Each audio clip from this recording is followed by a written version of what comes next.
गरीबों में तकसीम किया। लेकिन मीठे कसाई और उसकी बीवी ने तो अनोखा ही काम किया। उन्होंने लोगों के घरों से गोश्त इकट्ठा किया और फ्रिज में रख दिया। चल बेगम जल्दी से कट्टे के गोश्त का कोरमा बनाकर खिला।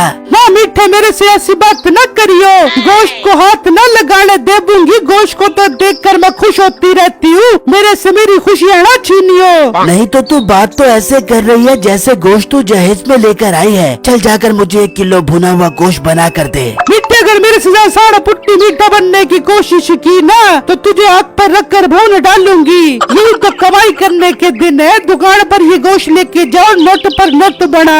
अरे वाह मेरी चौड़ी नाक वाली बेगम, तू इतनी ज़हीन कैसे हो गई? पहले तो तेरे भेजे में मगज कम भूसा ज्यादा भरा हुआ था। अरे मीठे मैंने कट्टे का मगज खाया है ना, तो उसकी दिमाग की ताकतें मेरे अंदर आ गई है। वहाँ बिट्टू की बीवी बिट्टू को कहती है, जाएं जाकर 2-3 मन मेरी अम्मी को गोश्त देकर आए, वो इंतजार कर रही होंगी। बेगम तुम पागल तो नहीं हो गई? ये गोश्त गरीबों में तकसीम करने के लिए होता है। इस तरह अगर हम गोश्त अपनों में बांटते रहेंगे तो हमें सवाब नहीं मिलेगा। अरे सवाब को छोड़े, मेरी अम्मी को गोश्त देकर आए, वो मोहल्ले में बांट देंगी। आखिर मेरी अम्मी ने सबको बता दिया है कि मेरी बेटी ने 10 मन का बेड़ा हलाल किया है। बेगम तुम पागल तो नहीं हो गई? क्यों सबको बता बता कर अपना सवाब जाया कर रही हो? मेरी कोई इज्जत नहीं है, मैं अगर कोई बात करूं तो सवाब जाया हो जाते हैं, कोई और बात करे तो सवाबों की बरसात हो जाती है। मुझे नहीं रहना इस दुनिया में। ये कहकर वो अंदर जाने लगती है तो बिट्टू कहता है, अरे बेगम बात तो सुनो, इस तरह नाराज तो मत हो। नहीं सुननी मुझे किसी की भी कोई बात। अगर मेरी घर में कोई इज्जत नहीं है तो मैं भी इस घर में नहीं रहूंगी, मैं जा रही हूँ यहाँ से। ये कहकर वो अंदर आ जाती है तो बिट्टू भी अंदर आ जाता है। अच्छा अच्छा बेगम तुम परेशान मत हो, मैं जाता हूँ गोश्त लेकर तुम्हारी अम्मी के पास। ना जाए आप, कोई जरूरत नहीं है आपको मेरी अम्मी को गोश्त देने की। बकरी दूध दे, वो भी मेंगड़ियाँ कर के, तो क्या फायदा। अच्छा ना बाबा मैं लेकर जाता हूँ ना गोश्त, प्लीज अब तो अपना मूड ठीक करो। अच्छा अच्छा जाए आप गोश्त लेकर। फिर बिट्टू गोश्त लेकर घर से निकलता है और अपनी सास के घर पहुंचता है। अम्मी जान आपके लिए गोश्त लेकर आया हूँ कुर्बानी का।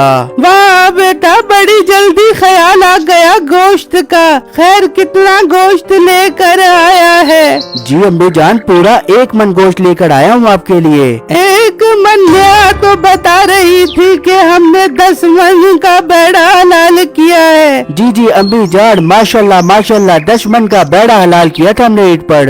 10 मन का बेड़ा हलाल किया है और तू मेरे लिए 1 मन गोश्त उठा कर आ गया है। तो अम्मी जान आपके लिए क्या 10 मन का 10 मन गोश्त उठा कर आ जाता? गरीबों में भी तो बांटना होता है। बड़ा तू आया गरीबों में गोश्त बांटने वाला। ले जा अपना 1 मन गोश्त, हम कोई भूखे नहीं है तेरे 1 मन गोश्त के पीछे मरे। ये कहकर उसकी माँ दरवाजा बंद करके अंदर चली जाती है और बिट्टू वो गोश्त लेकर वापस घर आ जाता है और अपनी बीवी को सारी बातें बताता है। आपको किसने कहा था कि 1 मन गोश्त लेकर जाएं? मैंने आपको 2-3 मन गोश्त का कहा था। मेरी अम्मी 1 मन गोश्त की भूखी नहीं है। बड़े आए टनटना सा गोश्त लेकर चले गए मेरी अम्मी के पास। बेगम ये तुमने मुझे किस मुसीबत में डाल दिया है। खैर मैं 2 मन गोश्त लेकर जाता हूँ तुम्हारी अम्मी के पास। फिर बिट्टू 2 मन गोश्त लेकर उसकी माँ के पास आ जाता है और उन्हें 2 मन गोश्त देकर चला जाता है। वहाँ मीठा काम पर जाने लगता है तो उसकी बीवी कहती है, ओ मिट्टे जरा बात सुना, तू काम पर न जा बियो। मुझे पता लगा है कि इस गांव में एक घर में 10 मन का बेड़ा कुर्बान हुआ है। तू चल मेरे साथ जाकर गोश्त मांगते हैं। अरे वाह मेरी मोटी नाक वाली बेगम, तू यही जासूसियाँ करती फिरती है। चल अभी चल वहाँ से गोश्त लेकर आते हैं। फिर मीठा और उसकी बेगम वहाँ पर पहुँचते हैं तो मीठा उस जगह को पहचान लेता है और कहता है, अरे मर गया, ये तो वही जगह है जहाँ मैं ईद से पहले जानवर चोरी करने आया था। अगर मैंने दरवाजा बजाया तो वो मुझे पहचान लेंगे। मुझे यहाँ से निकलना चाहिए। अरे मिट्टे क्या सोच रहा है? चल दरवाजा खटखटा।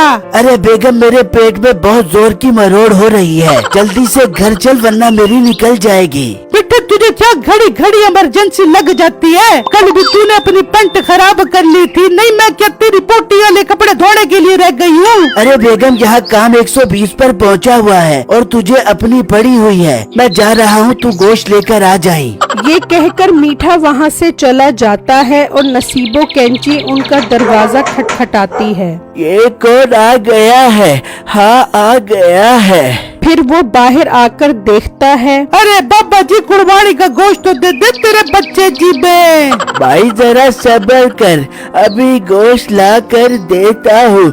हाँ, देता हूँ। ये मैं किसको बोला? तूने अपनी उम्र देखी है? तेरे से 20 साल छोटी हो दूंगी। अगर तेरे से गोश्त मांगने आ गई हूँ तो ज्यादा शौका ना हो। तेरे से ज्यादा गोश्त खाते हैं, हमारी बात समझ। नहीं, तू गुस्सा तो ऐसे कर रही है जैसे मैंने तेरी गाय चोरी करके उसकी कुर्बानी की हो। अगर गोश्त लेना है तो सब्र कर, वरना निकल जा यहाँ से, निकल जा।